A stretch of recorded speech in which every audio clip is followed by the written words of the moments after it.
Imagine walking into the most exclusive private club in Chicago, where the chandeliers cost more than most people's homes, where every smile is calculated and every silence is deliberate, and where no one, not a single person in that gilded room, bothers to look at the little girl sitting alone in the corner. She doesn't cry. She doesn't reach for anyone. She sits perfectly still, like a child who has already learned, at far too young an age, that asking for help is a language no one around her speaks. Renee Caldwell saw her the moment she walked in. And unlike everyone else in that room, she didn't look away.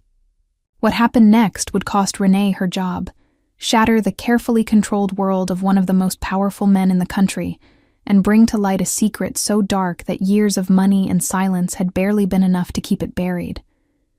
This is a story about what happens when a child who has forgotten how to speak finds the one person who already knows the language of silence, and what happens when two people, broken in completely different ways, are forced to choose between the walls they've built and the life that is waiting for them on the other side. If this story moves you, subscribe. Drop a comment below and tell us, what was the moment that broke you open? The Whitmore Club had existed at the corner of Michigan Avenue and East Erie Street since 1923. It had survived 2 recessions, 1 prohibition, and 1 pandemic. And through all of it, the building had maintained the particular, impervious quality of a place that has decided it will simply outlast whatever comes. The marble floors were original. The oak paneling in the 3rd-floor dining room had been polished so many times over the decades that it had developed a warmth that looked almost alive in candlelight. The club smelled of old wood and good leather, and the faint residue of a century of expensive decisions. Renee Caldwell had been working there for 14 months. She had started as a banquet server and worked her way to the private dining floor, which came with a modest raise, and the understanding that discretion was not optional, but structural. It was built into the job the way plumbing was built into the walls, invisible and essential. She knew which members preferred their sparkling water still, and which preferred it cold enough to make the glass sweat. She knew the difference between a table that wanted to be left alone and a table that wanted to feel attended to. She had developed the particular fluency of service workers who must read rooms without ever appearing to be reading them, and she had made a private discipline of caring exactly as much as the job required and not a molecule more. She had been protecting herself with that discipline for 4 years. It had become so natural she barely noticed she was doing it anymore. That discipline came apart on a Thursday evening in March. The 3rd-floor private dining room had been reserved for a Korean investment group. 12 covers, white orchids, the good crystal, a menu that the kitchen had spent 3 days refining. Renee had done the setup herself. She was pouring the first round of sparkling water when the double doors opened and Yoo Jin Baek walked in. She had heard the name before, in the way that people who pour water for the powerful hear names, carried on the underside of other conversations, attached to numbers that didn't feel real. Baek Capital, 17 billion in managed assets. Offices in Seoul, London, and now a new Chicago headquarters, whose lease had apparently been the most expensive commercial transaction in the city that quarter. He was 40 years old. He moved through the room the way powerful men move when they've stopped needing to perform power, not slowly, not with drama, simply with the absolute assumption that the space would arrange itself around him. He was also holding the hand of a small girl. The child was perhaps 7 years old, slight, with dark eyes that moved in slow arcs around the room, the way an animal assesses new territory, not frightened, not curious in any ordinary sense, but conducting a careful, systematic inventory. She wore a navy dress and white stockings, and her hair had been pulled back with a precision that suggested someone else had done it for her with great care. She walked beside her father without expression, neither resisting nor leaning into him, present in the room but somehow sealed off from it, as if she had learned to keep herself in a separate container from whatever was happening around her. Renee watched the room respond. The investment associates found their seats with the practiced efficiency of people accustomed to these evenings. The senior managers moved toward Yoo Jin with the particular warmth that proximity to money inspires. And the little girl, quietly, without drama, without anyone acknowledging it was happening, was released from her father's hand and guided to a chair at the far end of the table, near the window, at the edge of the conversation. Not a real seat at the table, a place that said, "You are here, but you are not part of this." 2 other servers moved around the table, filling glasses, presenting bread. Renee noticed how they adjusted their routes near the far end. Small, instinctive calibrations, the kind of rerouting people do when something makes them uncertain and they don't know why. The girl made people uncomfortable. They couldn't have explained it. They only knew they didn't have the right tools for it, so they chose not to try. Renee set her tray down on the sideboard. She crossed the room. She crouched down beside the chair until she was at eye level with the girl, which required a genuine effort given the heels she was required to wear. And she looked at her directly, not with the sideways, slightly avoidant look that adults give children they're uncertain about, but fully, openly, the way you look at someone you intend to speak to. Up close, the child's stillness was even more striking than it had appeared from across the room. It was not the stillness of obedience or shyness. It was the stillness of someone who had, at a very young age, developed a sophisticated system for processing the world from a protected distance. She had learned to make herself very quiet inside the noise. Whatever was going on behind those dark eyes was active and sharp and entirely her own. Renee raised her right hand. She formed the sign, simple and clear, the flat B hand at her chin, moving outward. In American Sign Language, the universal opening. Hello. The girl's eyes sharpened immediately. Her body did not move, not a centimeter, but something behind her face did. A rapid interior rearrangement, as if someone had turned a light on in a room that had been dark. She stared at Renee's hand, then, slowly, at Renee's face. Back to the hand, as if she was calibrating something, checking a reading she hadn't expected to get. Renee signed again, slower this time. My name is Renee. What is yours? The girl's lips did not open. They had not opened since she'd walked into the room, and Renee had already intuited, from the quality of the silence around her, that they would not. But her right hand lifted, just slightly, from her lap, the movement barely perceptible, as if she wasn't sure yet whether she was permitted to make it, and formed a single letter against her chest. The letter S. It was not a full answer. But it was an answer, the first voluntary response to another person that Sana Bayek had produced in this building in months. Renee was still holding the smile when she became aware of the shadow falling across her from behind. She stood. Eugene Bayek stood close enough that she had to look up, and he was looking at her with the particular expression of a man who has been trained to make decisions very quickly and is currently making one. His jaw was set.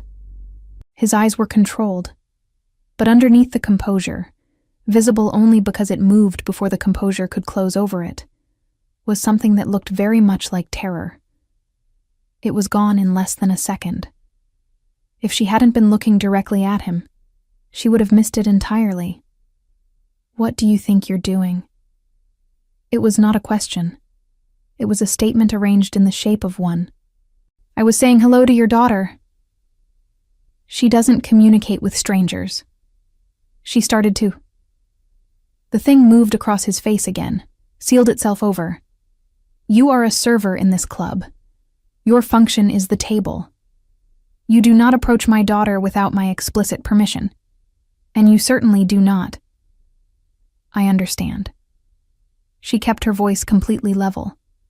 Not cold, not apologetic. Level. She signed the letter S. I believe she was beginning to tell me her name. The silence that followed had a complicated texture. Every person at that table was studying the tablecloth with extraordinary concentration. Renee held his gaze for exactly 1 beat longer than was comfortable, then picked up her tray and returned to her station. The manager's summons came 11 minutes later. When she walked out of the Whitmore Club that night, it was with an empty envelope where her next paycheck would have been. and the residue of a feeling she couldn't name. Not quite regret, not quite rightness. Something in between that she would think about on the bus home and still not be able to categorize. Renee's apartment in Pilsen was on the 3rd floor of a building whose landlord described it as full of character, and which Renee described as cold for most of the year and very hot for the part that wasn't. She had lived there for 3 years. She knew which floorboards to avoid after 10 p.m., and which radiator pipe knocked at 2 in the morning, and which neighbor's dog would bark at exactly 6:45 whether or not anyone had rung the bell. It was small and imperfect, and she had made a home of it through sheer insistence. She sat at the kitchen table that Thursday night and ran the numbers she already knew by heart. The way you return to a problem hoping the math has changed while you weren't looking. Rent was due in 11 days. The invoice from the North Shore Rehabilitation Center in Evanston, her mother's facility, the only one with the specific combination of neurorehabilitation and aphasia therapy that Diane Caldwell needed, was sitting on the counter with the total circled in the automatic red of a thing past due. She had been working double shifts for 8 months to stay ahead of it. She had believed, in a way she now recognized as fragile, that staying ahead was the same as being safe. She had learned at 23 that safety was not a state you achieved. It was a practice you maintained, and it required more than you expected, and it cost more than was fair, and it demanded the things you had set aside for yourself. Her mother, Diane Caldwell, was 63 years old. She had been a school librarian for 27 years in the Chicago public school system. She had raised Renee alone after Renee's father left when Renee was 4, and she had done it with a kind of cheerful, unsentimental competence that Renee had spent years trying to understand and was still working on. 2 years ago, at 61, Diane had suffered a hemorrhagic stroke in the parking lot of the Jewel Osco on Cermak Road. A stranger had called the ambulance. By the time Renee reached the hospital, her mother was in surgery. The stroke had left Diane with significant mobility impairment on her left side and moderate aphasia, a condition that attacked the architecture of language specifically, leaving the person fully present in their own mind while making that mind difficult for others to access. Renee knew the neuroscience of it in exact clinical detail. She had studied it. She had studied it because she had spent 2 years in the pre-med program at the University of Illinois, Chicago, with the intention of becoming a neurologist, before the stroke happened, and she sat in a hospital conference room and listened to a discharge planner explain the level of care her mother would need and calculated, in the space of that conversation, that she could not sustain a medical student's income and her mother's rehabilitation costs simultaneously. The math had not been close. She had withdrawn from UIC at 23. She was 27 now. The textbooks were in a sealed box in the closet. She didn't open the closet unless she needed her winter coat, and even then she kept her eyes on the coat. The sign language was a remnant. A clinical elective in her 2nd year, a course designed for medical students who wanted to serve deaf and hard-of-hearing patients. She had been genuinely good at it. Her professor had told her she had unusual fluency for a hearing student, something about the quality of attention she brought to what hands communicated when voices went quiet. She hadn't signed anything in 4 years. The knowledge had lived somewhere below the level of conscious access, the way the body holds things the mind releases, and it had surfaced tonight without warning or intention, called up by the sight of a child sitting alone in a gilded room. She visited her mother the next morning. Diane was in her chair by the window, watching the street with the patient absorption of someone who had learned to find a whole world in a small frame. She looked up when Renee came in, and her face did the thing it always did when she saw her daughter, a warmth so complete and uncomplicated that it sometimes felt like more than Renee knew what to do with. They sat together for 2 hours. Renee didn't mention the job. She talked about the spring starting, about a book she'd been working through, about a cardinal she'd seen on the fire escape that week. Her mother listened and occasionally squeezed her hand, and on a good language day, which this was, moderately, offered fragments in return. Words that arrived in the right order or in a different but still navigable order, building meaning from the available materials. They had developed, over 2 years, a fluency in each other's gaps. It was its own kind of language. On the bus back to Pilsen, Her phone rang with a number she didn't recognize. She almost didn't answer. She almost let it go to voicemail, which would have meant a different story. But something, the quality of the silence from the night before, the letter S forming slowly against a small chest, made her pick up. He was standing on the sidewalk in front of her building when she arrived home, which meant he had been waiting. He had not sent a representative or an assistant or a car. He had come himself, which she noted and did not quite know what to do with. In the gray morning light of a Pilsen street, Eugen Beck looked different than he had in the Whitmore dining room. Not diminished, exactly, but reconfigured. The authority was still present, structural, the kind you don't put on and take off, but the smooth executive finish had worn thinner overnight.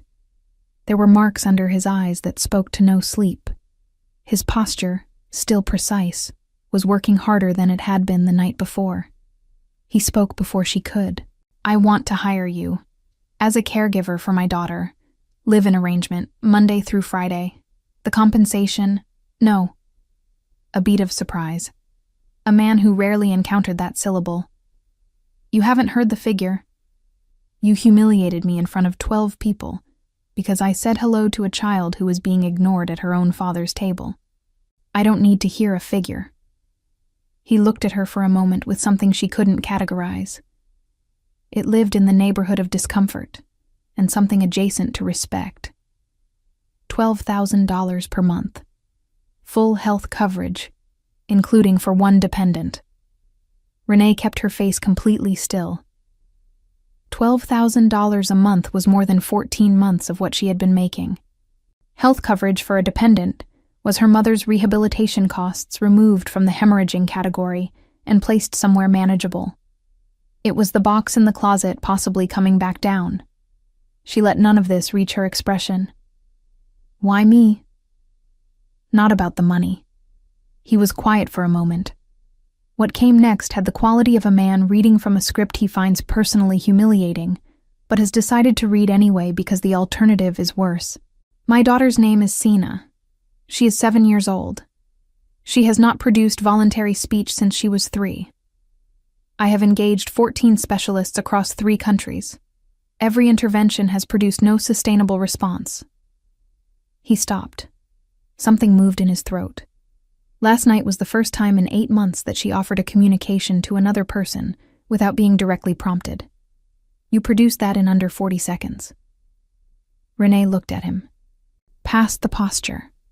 Past the control. What happened to her? When she was 3. The composure sealed over something immediately, like watching a window close. That information is classified for the purposes of this conversation. It isn't classified for me. If you want me working with her, I need to understand what I'm working with. Ms. Caldwell.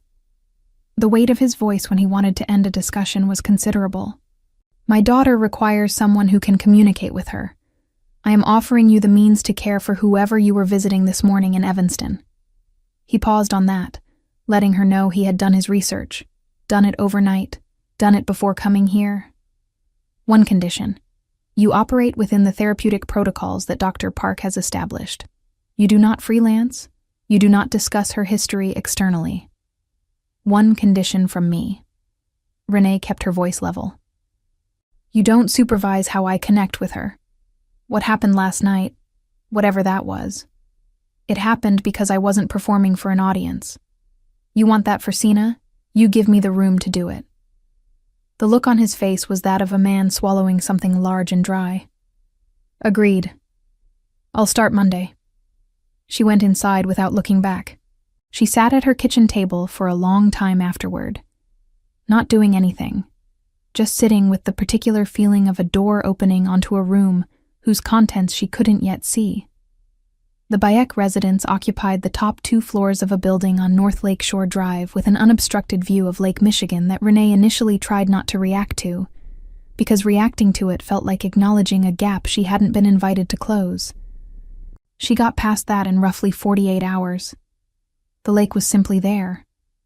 It was very beautiful. She allowed herself to find it beautiful. Sina's world was the east wing of the upper floor.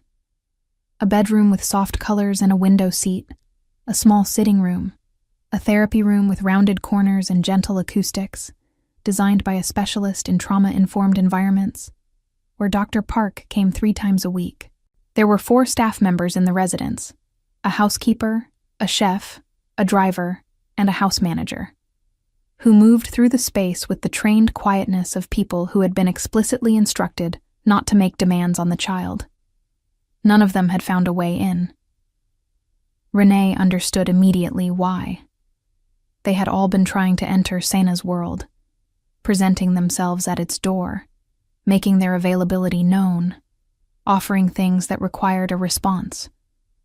They were approaching the silence as a problem to be solved from the outside. Renee did not approach it that way.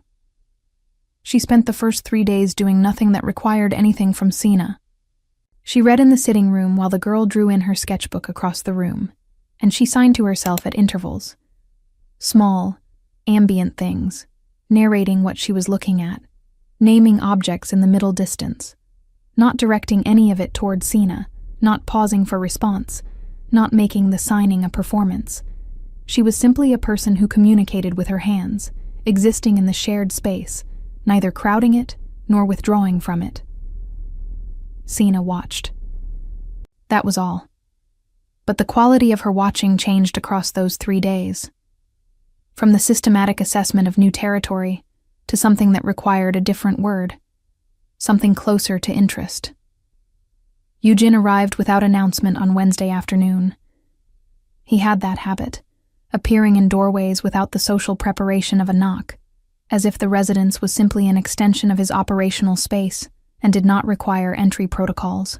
He stood in the sitting room doorway and looked at the 2 of them, Sena drawing, Renee reading, the room carrying the specific quality of 2 people existing comfortably in silence, with an expression that Renee, from her peripheral vision, clocked as a man trying very hard not to interfere with something he was afraid to disturb. She has speech therapy at 4. His voice came from the doorway. I know. I'll walk her down. Dr. Park prefers the transition to be managed by familiar. I've reviewed the full protocol documentation. I know what Dr. Park prefers. She turned a page without looking up.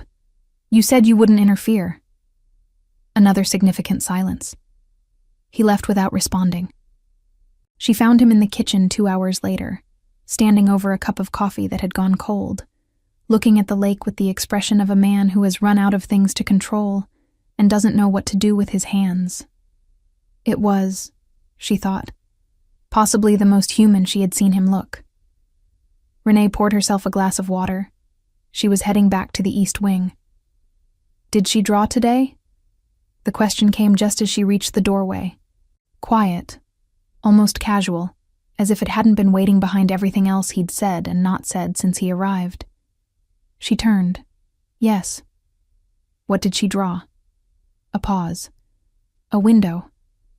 He absorbed that. He nodded once, slowly, the way people nod when they are holding something in that they intended to say. She left him with it. 11 days in, Sena asked for water, not with her voice, with her hands. A small, imprecise version of the ASL sign. Her wrist rotated past the correct angle, her fingers slightly too spread, but entirely legible in its intention. She raised the sign and held it there, looking at Renee with an expression that was the most directed thing she had produced yet. Not quite a request, not quite a question, but something in the range of both. An offering, maybe. An experiment.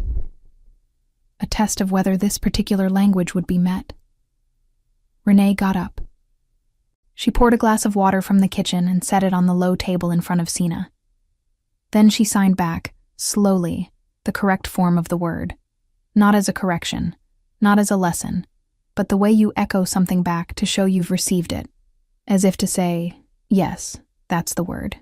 It landed. Sena studied the sign, studied the glass, looked back at Renee with something that lived very close to certainty. She tried the sign again, closer this time, the wrist at the right angle, her fingers almost right. Renee signed back. Good. That was exactly right. She hadn't heard the door. She didn't know how long he had been in the hallway, but when she glanced toward the edge of the door frame, she caught a sliver of him, completely still, watching, and then the sliver was gone. She turned back to Sina. At the corner of the girl's mouth, something was happening. It wasn't a smile.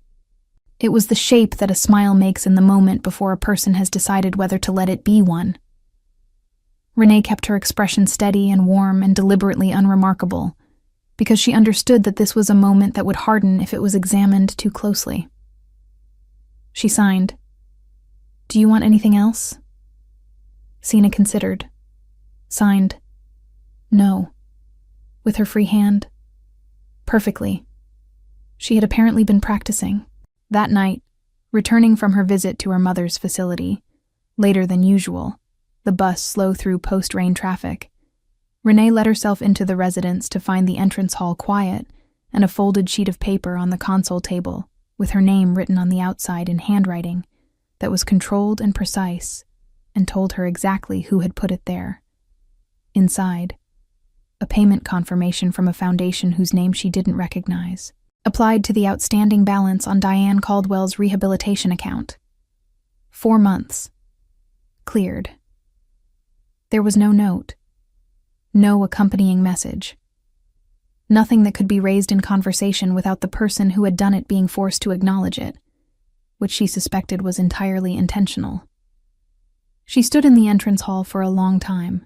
She was furious, and she was moved, and she was deeply confused about what to do with either of those things simultaneously, and she had no good container for any of it, so she folded the paper back along its original creases and went to bed.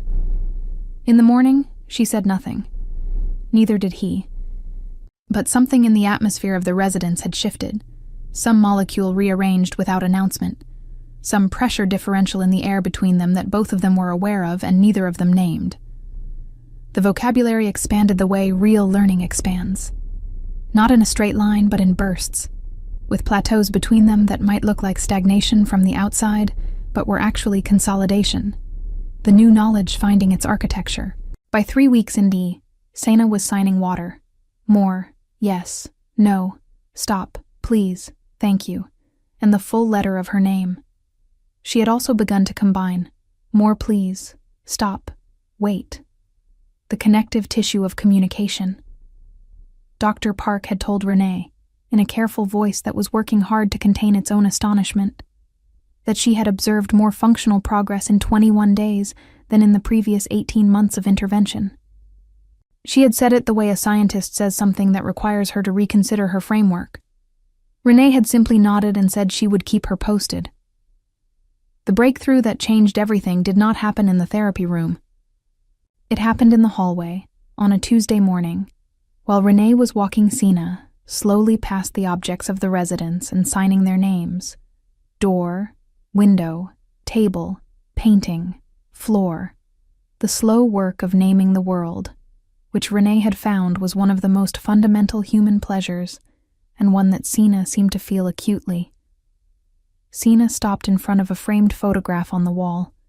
It was a group photograph, clearly from some formal event, a gala, or a corporate dinner, the kind with flowers and black ties, and the particular smiling that people do when they are being documented.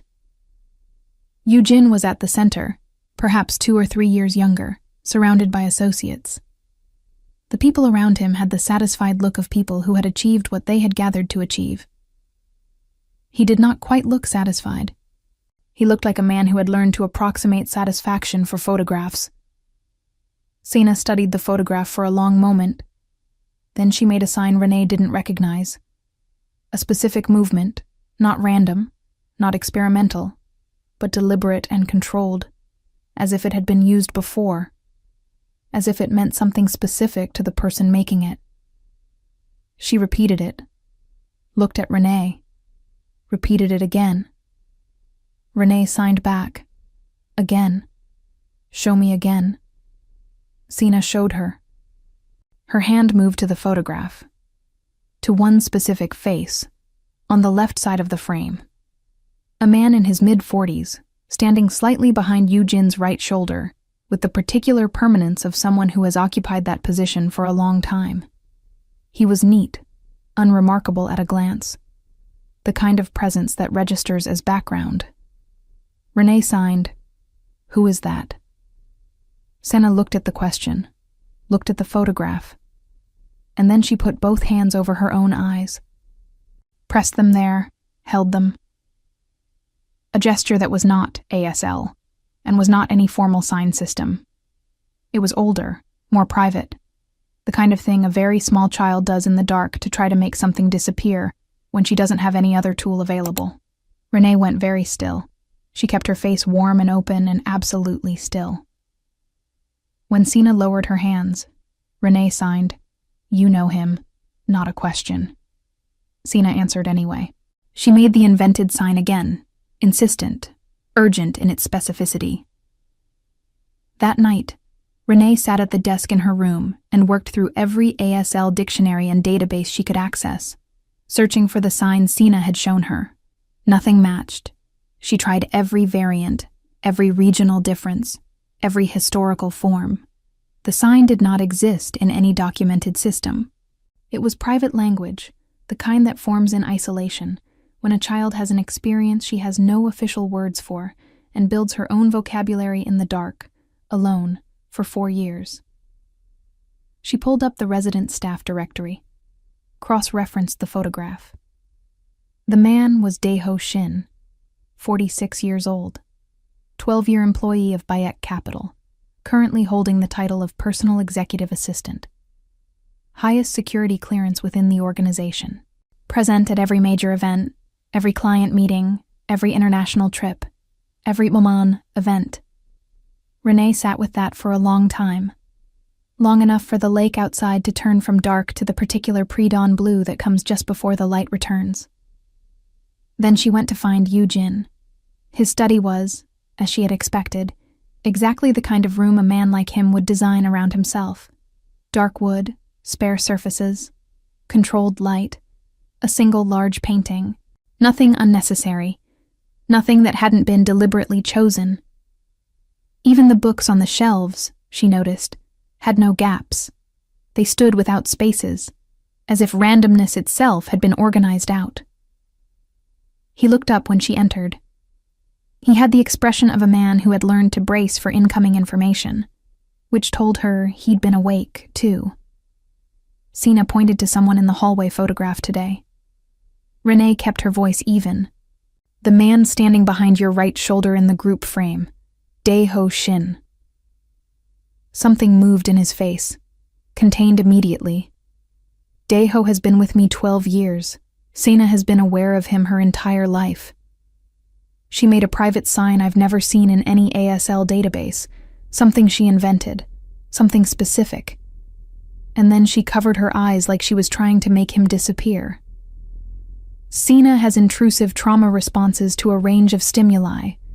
The specialists have documented Yujin. It stopped him. She had used his given name without title for the first time. In the architecture of their dynamic, it was a small breach, and they both felt it. I know what trauma responses look like.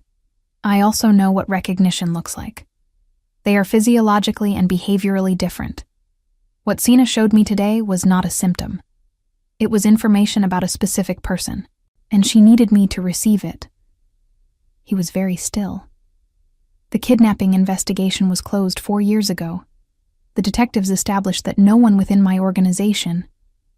When did Daeho take extended leave? Any gaps in attendance in the 2 years before or after Sina was taken? Silence.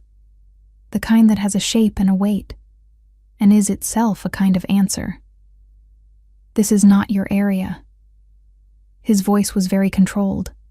You are here because of what you can do for my daughter, not for this. I am here because of your daughter. A beat, which is exactly why I'm telling you. She left him with it.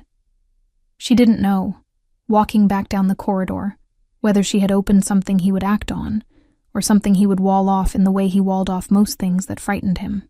She only knew that Sina had stood in front of that photograph and insisted on being heard, and someone had to carry that forward. It was becoming a pattern, she realized. The kitchen, after midnight, the lake beyond the windows. A man who commanded rooms and moved billions and carried himself like a system that never went offline, apparently could not sleep, and when he couldn't sleep, he ended up in his own kitchen looking like someone who hadn't yet decided what the rules of the space were. Sina had woken from something. Not quite a nightmare. The sound that came through the monitor was more like distress without direction. And Renee had spent 20 minutes sitting beside her in the dark, close but not crowding, until the child's breathing settled back into sleep. She was heading to her own room when she saw the light under the kitchen door. She went in. She didn't announce herself or make conversation. She went to the refrigerator, found leftover rice, started the stove. He watched her from across the island with an expression that was entirely undefended. No strategy, no architecture, just a tired man in a room at midnight who had stopped performing for the hour. "Why did you leave medicine?" Not an accusation. Genuine. She kept her eyes on the pan. "My mother had a stroke at 61. The care she needed was more than I could fund on a student income. The math was not close. You were good at it. I would have been excellent at it." A pause. "I'm not saying that to be arrogant. I just know what I was capable of, and I know what I chose, and they are two different things." He was quiet for a moment, watching the steam rise from the pan. "And the signing. Clinical elective, second year of pre-med. I hadn't used it in 4 years before your daughter looked at my hands in that dining room." "Why did you cross the room that night? It wasn't your assignment." She considered. Because she was alone in a room full of people, and everyone was pretending not to notice, and I have spent my entire life watching that happen to people, and I am constitutionally incapable of pretending along with them. A pause. Then, why wasn't she with a caregiver that night? He moved. A slight shift, weight redistributing. The specialist recommended social environments. I was following the protocol. His voice had flattened in a specific way, the flatness of a man reciting something he has recited many times as a form of self-defense. "I follow every protocol. I have not been able to reach her." He looked at her then. Really looked. The way he almost never did, without the apparatus. She was missing for 19 days. She was 3 years old. When they found her, she was physically unharmed. His throat moved. "She has never said a word since the day they brought her home. My former wife, Sina's mother, left 2 years after. She has never stopped believing that if I had not been in that meeting, if I had been in the garden where I said I would be, that Sina would be different now." A pause. She is not wrong. She might be wrong about the meeting. Renee's voice was quiet. "She is not wrong that you carry it." She set a bowl of rice between them. She sat down across from him, not because she had decided to, but because her body did it before she had time to evaluate. He looked at the bowl, then at her. A look that lasted long enough to have content in it, not the controlled assessment she was used to from him, but something that asked a question his mouth wasn't ready to form. She looked back. She didn't retreat from it. "Sina forgave you." The words landed carefully. "She just doesn't have the language for it yet, but she's getting there." He was very still. Something moved behind his eyes. He looked at the lake. Neither of them spoke again for a while, but the silence had changed. It was no longer two people waiting for the other to retreat. It was something else entirely. The message arrived on a Tuesday morning, slipped under her door overnight. A folded square of paper, no envelope, no marking on the outside. 6 words, printed in block letters with the deliberate impersonality of a person who knows exactly how handwriting can be read. "The girl doesn't remember. Keep it that way." Renee stood holding the paper in the early gray light for a long time. Then she photographed it with her phone from 4 angles, returned it to its fold, placed it in the interior pocket of her coat, and went about her morning as if it had not happened. The person who had written it needed to believe she had been frightened into compliance. She was not going to give them anything else to work with. She had been followed for 3 days. She'd had a hypothesis for 2 of them, and a certainty for 1. A figure that appeared at the edges of routes she varied deliberately. A dark car that had been in 2 different neighborhoods on the same afternoon. Someone was tracking her movements, calculating what she knew, measuring how much of a problem she had become. She found Eugene before he left for the office and showed him the photograph on her phone. She watched him read the words. She watched his face do something she had never seen it do before.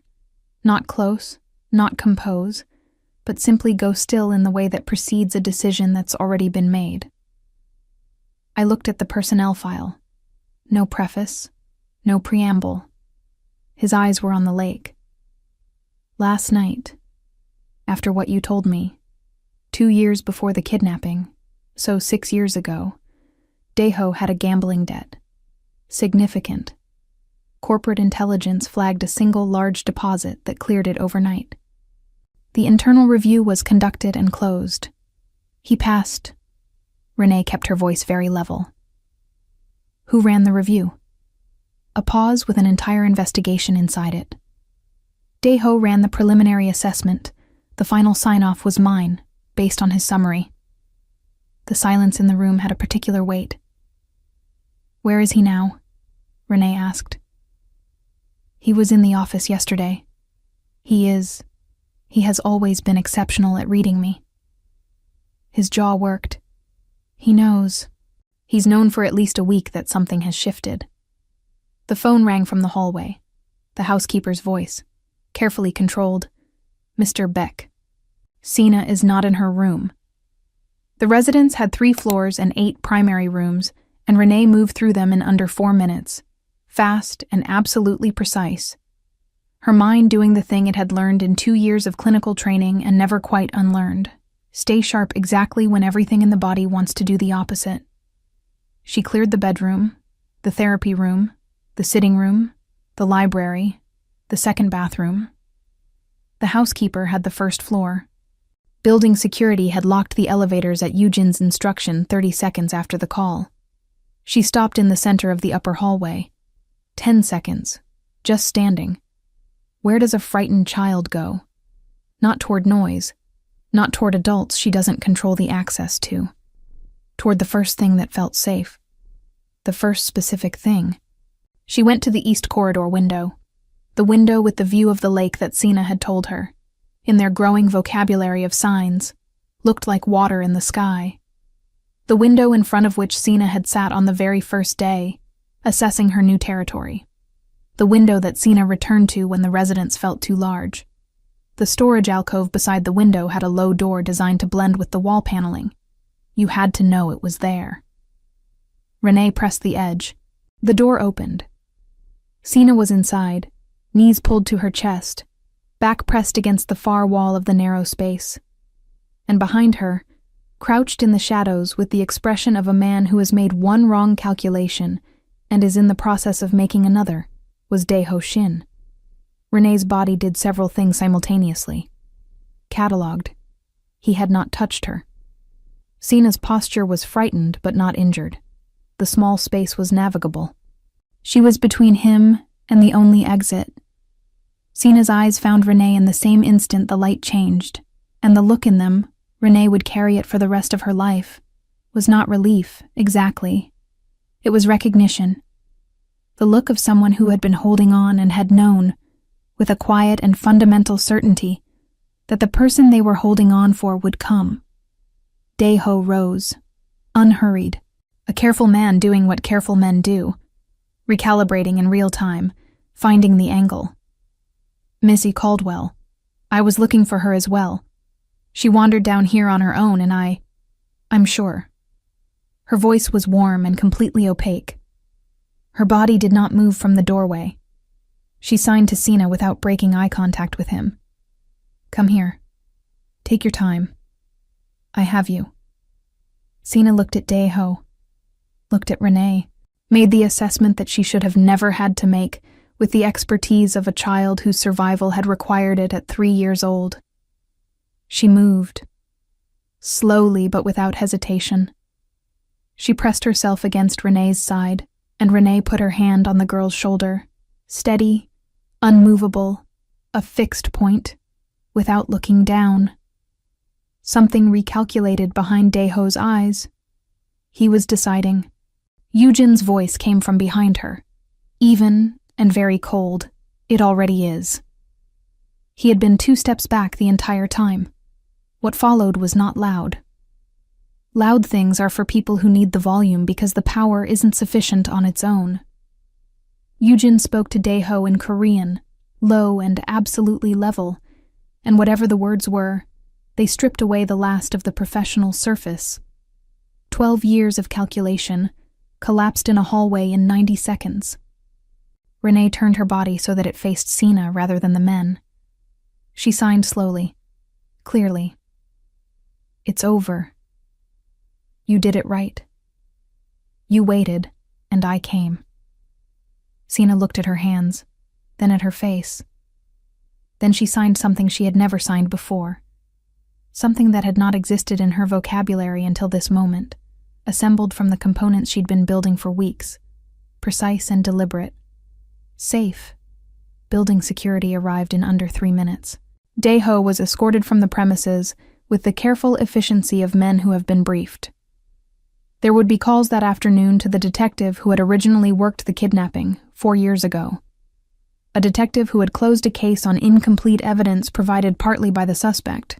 There would be financial records, a gambling debt, a payment that traced back through a shell company to a man who had orchestrated the disappearance of a 3-year-old girl to coerce her father into a business arrangement, and who had then remained close, for 4 years, because proximity was the only management strategy that kept the silence intact.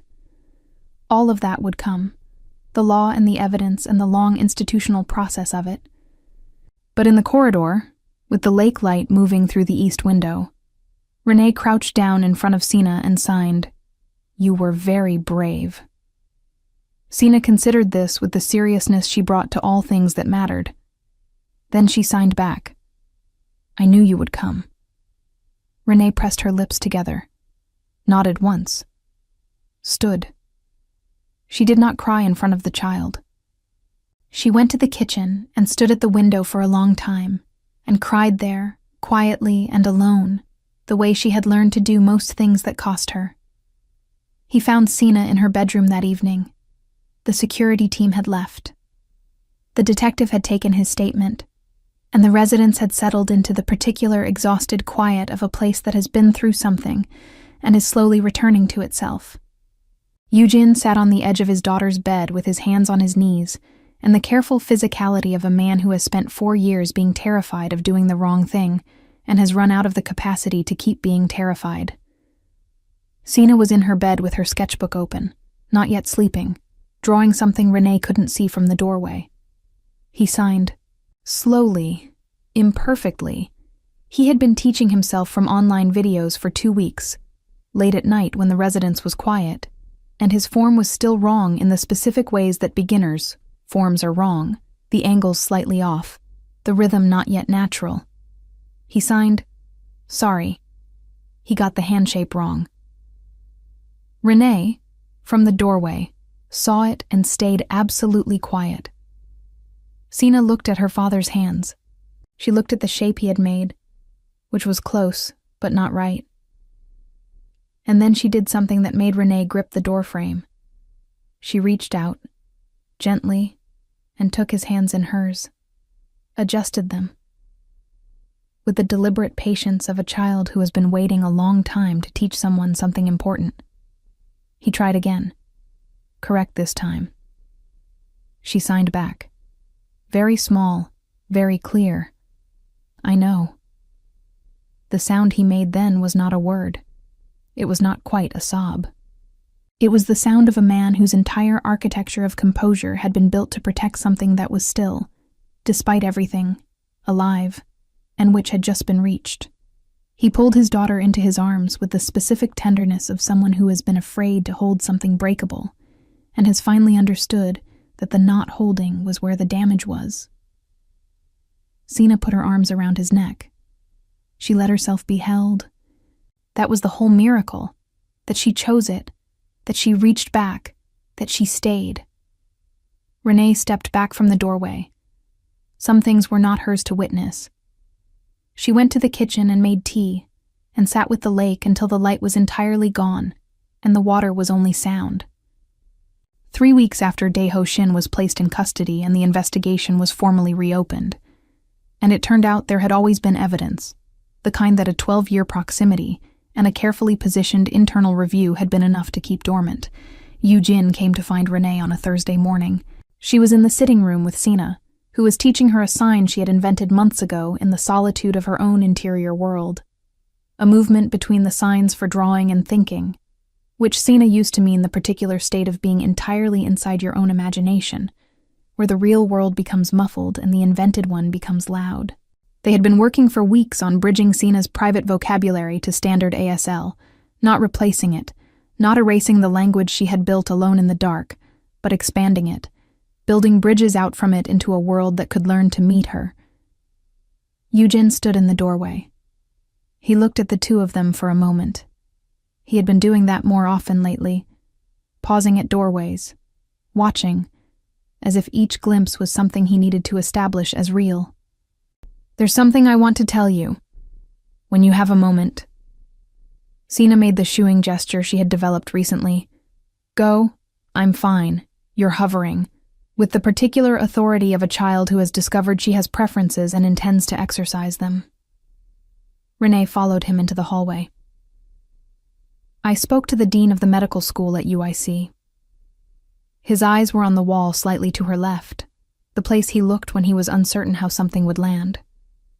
There is a formal re-enrollment pathway for students who withdrew under documented family medical circumstances. The application window opens in 6 weeks. Yoo-jin. The first year's costs are already arranged through the foundation. You cannot refuse it because you cannot return it. The disbursement structure is... Yoo-jin." He stopped, looked at her. "You cannot keep solving things without asking me." "I know." A pause. "Then I'm asking." The hallway was very quiet. The lake was visible at the far end through the window, gray and enormous and calm. "I'm asking." A different precision in his voice now. Not the precision of a man managing information, but the precision of a man who has decided that clarity is more important than protection. "Because I want you to stay. The role with Sina is yours for as long as you want it. But that is not the only thing I am asking about." Renee looked at him for a long moment, the man who had fired her in a gilded dining room, the man who had shown up on her Pilsen sidewalk in the gray morning because his pride had lost to his desperation, the man who had paid her mother's medical bills anonymously and stood in a hallway at midnight and told her things he clearly had not intended to say, the man who was currently learning sign language badly and practicing every night and not stopping. "You are possibly the most difficult person I have ever encountered. I have been informed of that. You are also..." She stopped. The corner of her mouth moved. "You are not what I thought you were. At all." "What did you think?" "Someone who couldn't be reached." Something shifted in his expression. It required significant effort. "On your part." "I wasn't trying to reach you. I was trying to help your daughter. I know." Softer now. The quality his voice had when he had decided to say something regardless of the risk. "And in doing so, you will reach the child's father. Without intending to, which I suspect made it more effective, not less."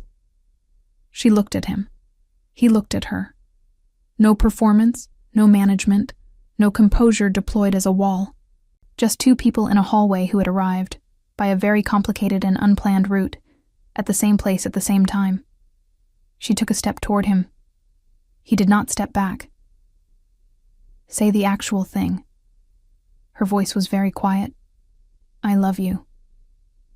Clear, unhesitating, the way he delivered all things he was entirely certain of. I did not plan for it. I would not, given the option, undo it. I am asking you to stay. Not as a caregiver, not as an employee. To stay. She kissed him. That was the whole answer. Simple and complete and definitive. The way good answers are. When she pulled back, he looked like a man who had been surprised by the depth of his own relief, as if he had been carrying something heavier than he'd catalogued and had just been allowed to set it down. From the sitting room, a small sound. A soft, rhythmic knock on the floor. Sina's signal for I can hear you and I know what's happening and you should come back now. Renee laughed. A real one. Yujin looked, for a moment, like a man who had forgotten this was something faces could do, and then his own face did it too. They went back. 6 months later, on a Saturday in September, when Chicago had finally, graciously, remembered that it knew how to be warm, the three of them were in Millennium Park. Sina was 8. Her birthday had been the previous month, and had involved a lemon cake with blueberry frosting, her choice, arrived at after considerable deliberation, and presented to the chef with the quiet authority of a child who has discovered that she has preferences and that people will honor them. She was still collecting that discovery. Every time it turned out to be true, something in her posture settled slightly further into itself. Her signed vocabulary now exceeded 400 words. More importantly, she had begun, 6 weeks earlier, tentatively, in the near dark of her bedroom when she thought perhaps only Renee could hear, to whisper. Not full speech. Not yet. Breath shaped around the edges of signs. Sound beginning to return to language the way light returns to a room when the curtains are slowly opened. Dr. Park was documenting it with the careful excitement of someone who has learned to wait. Dae-ho Shin had been charged. The trial was scheduled for spring. The detective who had originally closed the case had called Yujin on a Tuesday afternoon, and the conversation had been mostly silence, and the apology inside the silence had been received. Renee was 3 months into her re-enrollment at UIC. It was harder than she remembered, harder than she had romanticized in the years she'd kept the box closed, and it was exactly as important as she had always understood it to be. She studied with the particular intensity of someone who has lost time and carries the weight of that loss as fuel rather than grief. Yujin brought her tea at midnight without being asked, and sat near her while she worked without requiring conversation, and had apparently decided that love was something you practice in the specific language of the person you love. He was learning 2 languages simultaneously. He was not stopping. In the park, Sina ran slightly ahead of them, toward the Crown Fountain, where the enormous glass towers cycled through the faces of Chicago residents and children moved through the shallow water that flowed between them in the September sun. She turned back to look at the 2 adults trailing behind her and made the sign. Come on. Hurry up. Yujin signed back. We're coming. His wrist still turned slightly wrong. He was aware of it. He kept going. Renee took his hand. He looked down at their hands, then up at her face, with an expression she had learned to recognize. Not happiness exactly, because happiness was too simple a word for what a man does with a feeling that has arrived after he stopped expecting it. She filed it, as she filed all things she intended to keep, in the part of her that did not have a word for itself yet. Sina had stopped at the edge of the water. She turned around and looked at them, at her father and the woman who had crouched down in a gilded room and said hello when no one else would, who had crossed the silence that everyone else had decided was impassable, who had known her language when Sina had believed she was the only person in the world who spoke it. She raised both hands, made the sign she had invented, alone, in the long quiet of her childhood, the sign that had lived in her private grammar without a recipient for 4 years, waiting for a moment that deserved it. Family. Yujin's grip on Renee's hand tightened. She squeezed back. They walked toward her, and the September light fell across the 3 of them, and Sina turned back to the water and stepped in, and the world was for this moment, exactly the size it needed to be. If this story moved you, subscribe, like, and tell us in the comments. What would you have done if you were Renee?